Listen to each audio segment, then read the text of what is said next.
وإذ بوأنا لإبراهيم مكان البيت ألا تشرك بي شيئا وطهر بيتي للطائفين والقائمين والركع السجود وأذن في الناس بالحج يأتوك رجالا وعلى كل ضامر يأتين من كل فج عميق ليشهدوا منافع لهم ويذكروا اسم الله في أيام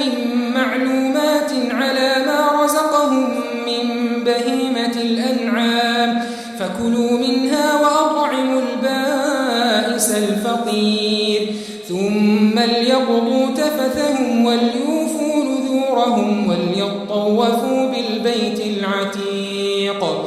ذلك ومن يعظم حرمات الله فهو خير له عند ربه وأحلت لكم الأنعام إلا ما يتلى عليكم فاجتنبوا الرجس من الأوثان واجتنبوا قول الزور حنفاء لله غير مشركين به ومن يشرك بالله فكأنما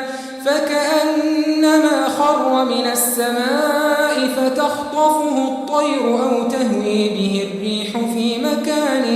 سحيق ذلك ومن يعظم شعائر الله فإنها من تقوى القلوب لكم فيها منافع إلى أجل